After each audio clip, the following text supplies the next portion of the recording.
चाल आहे दोस्तो, ख़ुशि आहियो ख़ैर। मोनेटाइज़ेशन जे हिकु नए अपडेट सां गॾु मां तव्हांजी ख़िदमत में हाज़िर थियो आहियां। ही ॻाल्हि गौर सां ॿुधो, मिसलीड न थियो। हींअर फेसबुक मोनेटाइज़ेशन खे वठी करे तक़रीबन हर माण्हू सीरियस आहे। मूं ॾे जेके व्हाट्सएप मैसेजूं अचनि था उन्हनि जे मुताबिक़ असांजे दोस्तनि जो ज़ोर सिर्फ़ु फेसबुक मोनेटाइज़ेशन जे तरफ़ आहे। उहे हिकु ॻाल्हि मिस करे रहिया आहिनि।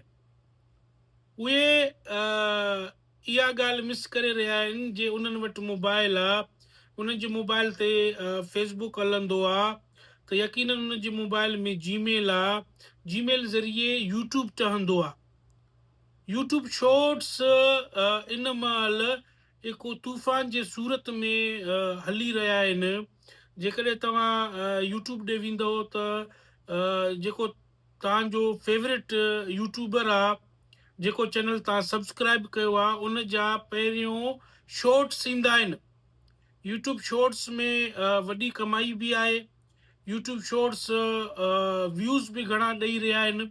शर्त इहो आहे त लगातार उन ते पोस्टिंग कई वञे, उन ते महिनत कयो वञे, ऐं उन जा ख़ातिर ख़ां नतीजा निकिरी अची रहिया आहिनि।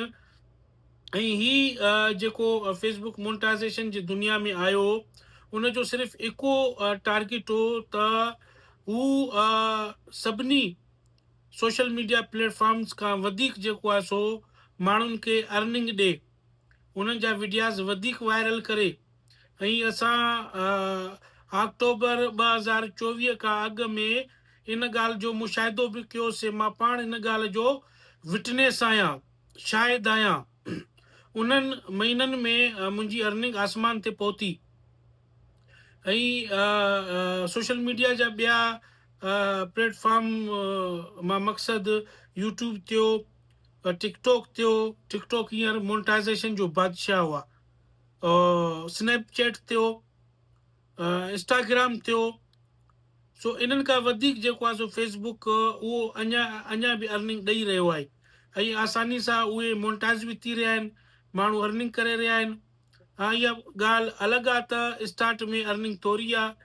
जेकॾहिं तव्हां महिनत करे हिकु पे आउट तव्हां कढियो, उन खां बाद जेको आहे सो तव्हांजो अर्निंग बदर्जी वधंदो वेंदो, स्टेप बाय स्टेप वधंदो वेंदो। सो तव्हां जेका ॻाल्हि मिस करण जो मूं ज़िक्र कयो, त तव्हां यूट्यूब शॉर्ट्स खे मिस न कयो। जेका शइ तव्हां फेसबुक ते रखो था, उहा शइ तव्हां यूट्यूब में रखो शॉर्ट्स जे सूरत में। जेकॾहिं तव्हां वटि वॾा वीडिया आहिनि, उहे वॾा वीडिया बि तव्हां यूट्यूब ते वीडियो जी सूरत में रखो। हींअर यूट्यूब जेको आहे सो उहो कम्यूनिटी मुतारिफ़ करायो आहे, जिते तव्हां पिक्चर्स अपलोड करे सघो था, जिते तव्हांजा सब्सक्राइबर हिक ॿिए सां इंटरेक्ट करे सघनि था, हिक ॿिए सां गुफ़्तगू करे सघनि था, हिक ॿिए सां चैटिंग करे सघनि था। सो तव्हां पंहिंजे ज़हन खे जेको आहे सो हिकु हंधि महदूद न कयो। महदूद मां मक़सदु इंगेज न कयो। हिकु हंधि पंहिंजे ज़हन खे इंगेज न कयो, पंहिंजे ज़हन खे लिमिटलेस कयो। उन जी का बाउंड्री तव्हां मुक़ररु न कयो। जेकॾहिं तव्हां ट्राई कयो था सोशल मीडिया मोनेटाइज़ेशन जे बारे में, त तव्हां हर सोशल मीडिया प्लेटफॉर्म ते ट्राई कयो। थी सघे तव्हांजो हिकु हंधि जेको आहे सो तव्हांजो लक न लॻे, ॿिए हंधि तव्हांजो लक लॻे, माफ़ु कजो। सो इन ॻाल्हि खे तव्हां ट्राई कयो, मिस न कयो, महिरबानी।